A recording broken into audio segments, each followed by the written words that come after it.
Shalom, salam damai dalam kasih Tuhan Yesus. Kita bersama di dalam renungan harian kita pada hari ini. Saudara-saudara yang terkasih, judul renungan kita adalah sederhana namun mengagumkan. Dan ayat renungan kita di dalam Kisah Para Rasul 2 ayat 36 hingga 38. Jadi, seluruh kaum Israel harus tahu dengan pasti bahwa Allah telah membuat Yesus yang kamu salibkan itu menjadi Tuhan dan Kristus. Ketika mereka mendengar hal itu, hati mereka sangat terharu.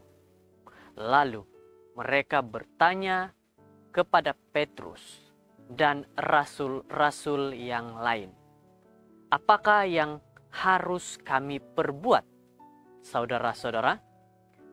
Jawab Petrus kepada mereka, bertobatlah dan hendaklah diri kamu masing-masing memberi dirimu dibaptis dalam nama Yesus Kristus untuk pengampunan dosamu, maka kamu akan menerima karunia Roh Kudus. Apakah saudara-saudara, para pendengar untuk renungan hari ini pernah mendengar kata-kata lakukanlah pekerjaanmu dengan sungguh-sungguh, walaupun pekerjaanmu hanya pekerjaan yang kecil, yang sederhana saja. Apabila kita melakukan pekerjaan yang kecil dengan serius, maka akan kelihatan hasilnya suatu saat di waktu yang sesuai. Dan orang akan kata mengagumkan. Ada sebuah cerita tentang hal yang mengagumkan. Ini mengisahkan bagaimana satu perkara itu kelihatan sangat mengagumkan. Ketika Alex bertemu John, ia sedang tertekan, dia stres karena putus asa dan perasaan bersalah yang sangat dalam. Alex berkata kepadanya mengenai pengampunan dan pengharapan yang Yesus tawarkan. Jadi, dia mengajaknya untuk mempercayakan hidupnya itu kepada Kristus. Bahkan mencoba menunjukkan bahwa Injil, firman Tuhan yang sederhana sekaligus mengagumkan itu adalah berita yang mungkin sukar diterima oleh akal, tetapi itu berdampak luas terhadap waktu dan kekekalan bagi kita sebagai manusia. Di dalam khotbah di Kisah Rasul 2, di mana Rasul Petrus mengungkapkan kesederhanaan dan juga keindahan daripada firman Tuhan dalam Injil. Pertama, ia menekankan peran Allah dalam hidup, mati, dan kebangkitan Yesus. Ayat 22 sehingga 24.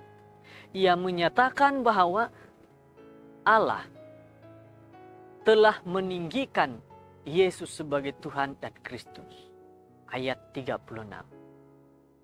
Lalu, ia menunjukkan makna Injil bagi setiap orang. Ia berkata bahwa kita menerima pengampunan dan menjadi bahagian dari rencana kekal Allah melalui pertobatan secara pribadi dan melalui iman di dalam Yesus Kristus. Ayat 38. Saudara-saudara yang terkasih, kehidupan, kematian, dan kebangkitan Kristuslah akhirnya kita mendapat bagian dalam kerajaan Allah. Suatu kerajaan dengan nilai-nilai yang sangat baik, dengan jauh berbeza akan dunia ini. Suatu kerajaan di mana kuasa kematian telah dikalahkan, suatu kerajaan yang menghancurkan segala sesuatu dan yang memimpin kepada kebenaran. Dan juga ke dalam kedamaian yang kekal. Kasih karunia Allah yang berlimpah telah menganugerahkan satu Injil yang luar biasa kepada dunia. Satu firman yang sangat indah kepada dunia. Dan juga menjadi milik kita secara pribadi. Kata-kata yang Yesus keluarkan, nyatakan kepada kita. Oleh karena kasih karunia melalui iman di dalam Kristus, kita menjadi bagian dari kerajaan yang kekal. Ia datang ke dunia menunjukkan bagaimana hidup dalam kesederhanaan, tetapi penuh dengan kasih kepada manusia, juga kepada Tuhan sendiri. Maka kita sebagai manusia haruslah mengikuti teladan yang baik itu, memberi kasih yang mengagumkan kepada sesama kita sebagai manusia.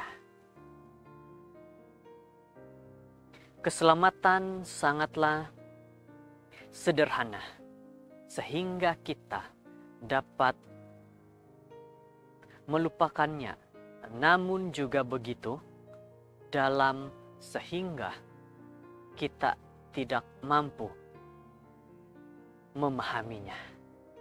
Saudara-saudara yang terkasih, keselamatan mungkin kita boleh tinggalkan, tetapi keselamatan juga sukar kita fahami. Tetapi kasih Tuhan yang mengagumkan itu dinyatakan kepada kita. Maka kita sebagai manusia mempunyai kasih sama manusia, agar kita juga kasih kepada Tuhan. Terima kasih. Semoga dengan renungan kita hari ini, saudara-saudara diberkati dan kita semua merasakan pimpinan Tuhan. Shalom dan Tuhan menyertai kita.